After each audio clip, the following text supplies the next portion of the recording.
ప్రభుత్వాన్ని ఏర్పాటు చేసిన డాక్టర్ వైఎస్ రాజశేఖర రెడ్డి గారు ఐటీ కంపెనీలను కొనసాగించడమే కాకుండా ఔటర్ రింగ్ రోడ్డును, అంతర్జాతీయ ఎయిర్పోర్టును, ఫార్మా కంపెనీలను తీసుకొచ్చి అదేవిధంగా హైదరాబాద్ నగరానికి ఆనాడు కీర్తిశేషులు పీజేఆర్ గారు ఎండాకాలం వచ్చిందంటే ఖాళీ కుండల ప్రదర్శన చేసేవాడు.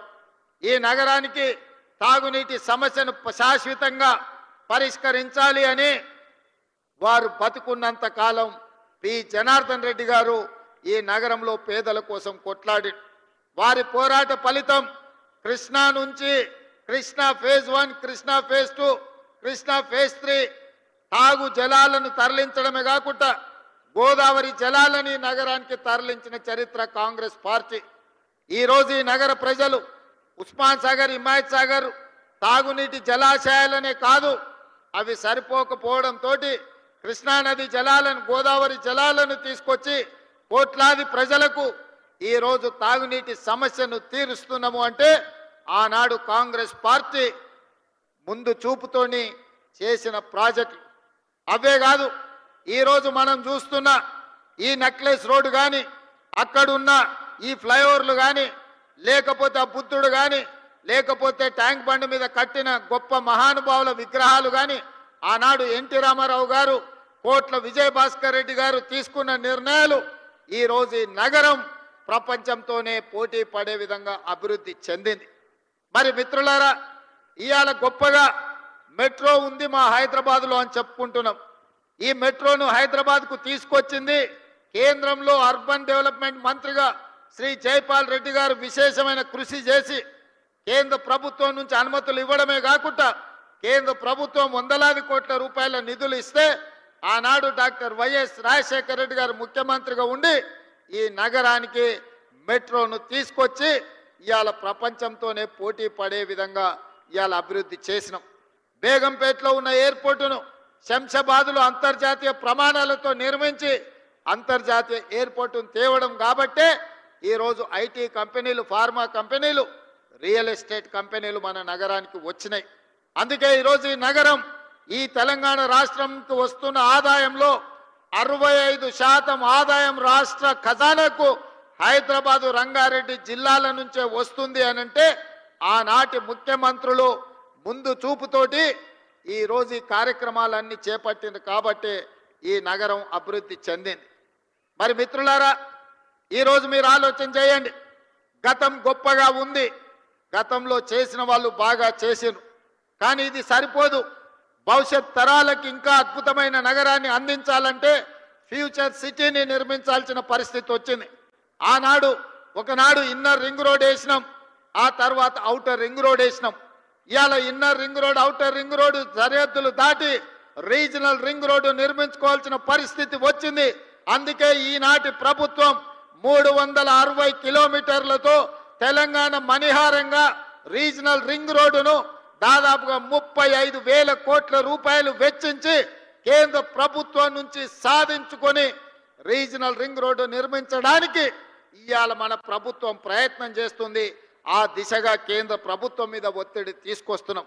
ఇదే కాదు, ఔటర్ రింగ్ రోడ్డు నుంచి రీజనల్ రింగ్ రోడ్డు వరకు ఇవాళ రేడియల్ రోడ్లు వెయ్యాలని, రేడియల్ రోడ్ల ద్వారా 60% తెలంగాణ అభివృద్ధి పదం వైపు నడిపించి విద్య, ఉద్యోగ, ఉపాధి అవకాశాలకు ప్రపంచం నలుమూలల నుంచి వచ్చే వాళ్లకు నివాస గృహాలతో పాటు కార్పొరేట్ కంపెనీలను ఏర్పాటు చేయడానికి ఈరోజు మనమంతా ఆర్గానిక్ ఫుడ్ని పేదలకు అందరికీ, ధనవంతులకు అందరికీ అందుబాటులో తీసుకురావడానికి అధునాతనమైన వ్యవసాయ విధానాలను మనం ఇవాళ తీసుకురావాలి అనుకుంటున్నాం.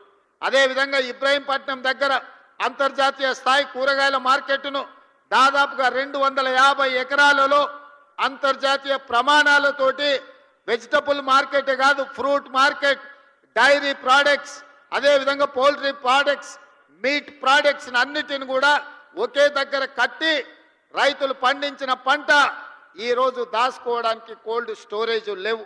వాళ్ళు పండించిన పంట మార్కెట్లో అమ్మడానికి తెచ్చిన పండ్లు ఒకవేళ కొనకపోతే, మురిగిపోతే రోడ్ల మీద పడేసే పరిస్థితి. టమాటాలు లాంటివి తెస్తే 2 రోజుల్లో అమ్మకపోతే అవి పాడైపోయే పరిస్థితి. అందుకే ఈరోజు ఇబ్రాహీంపట్నంలో మనము అంతర్జాతీయ ఫ్రూట్ మార్కెట్ను పెట్టడమే కాకుండా ఈరోజు కోల్డ్ స్టోరేజ్లు పెట్టడం ద్వారా రైతులు పండించిన పంటకు రక్షణ కల్పించాలని ఈరోజు మన ప్రభుత్వం ప్రణాళికలు చేస్తుంది. ఔటర్ రింగ్ రోడ్డుకు అనుబంధంగా ఈరోజు ప్రభుత్వం చేపడుతున్న కార్యక్రమాలు అత్యంత గొప్పది, పెద్దది. రేపటి ప్రపంచానికి అద్భుతమైన నగరాన్ని అందించే ఫ్యూచర్ సిటీ ముచ్చెర్ల ప్రాంతంలో ఈరోజు మనము బాగరకుంట ప్రాంతంలో నిర్మించుకుంటున్నాం. దాదాపుగా 15,000 ఎకరాల భూమి ఉన్నది. ఇంకొక 15,000 ఎకరాలు ఫారెస్ట్ ల్యాండ్ ఉన్నది.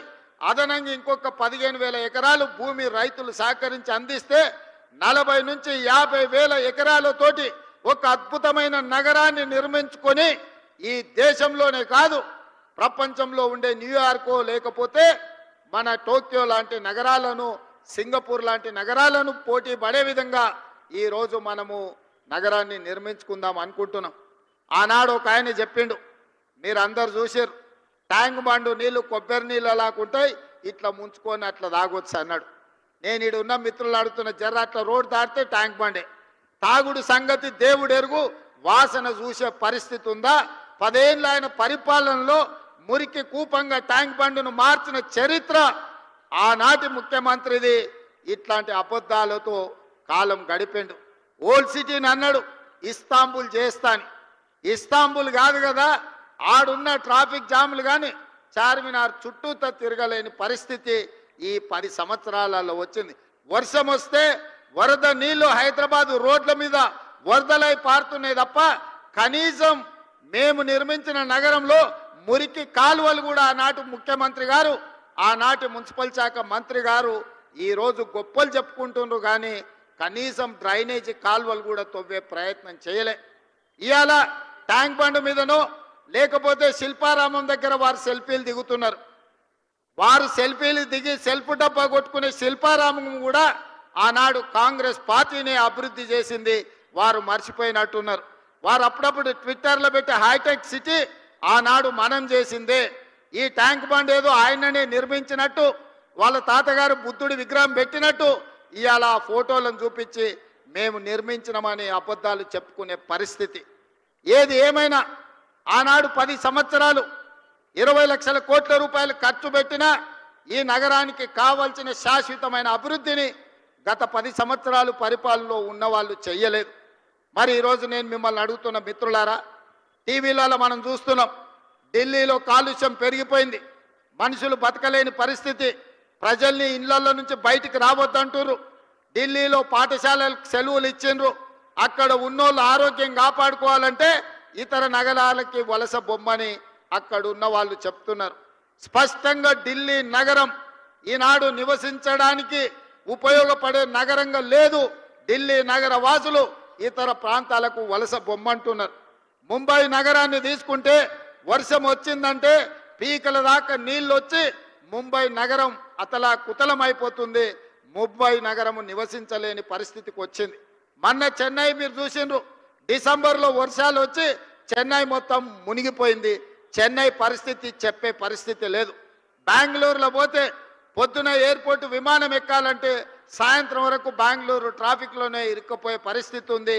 ఈరోజు బెంగళూరు ట్రాఫిక్ గంటల కొద్దీ రోడ్ల మీదనే, ఇంట్లో తక్కువ రోడ్ల మీద ఎక్కువ ఉండే పరిస్థితి బెంగళూరు నగరానికి వచ్చింది.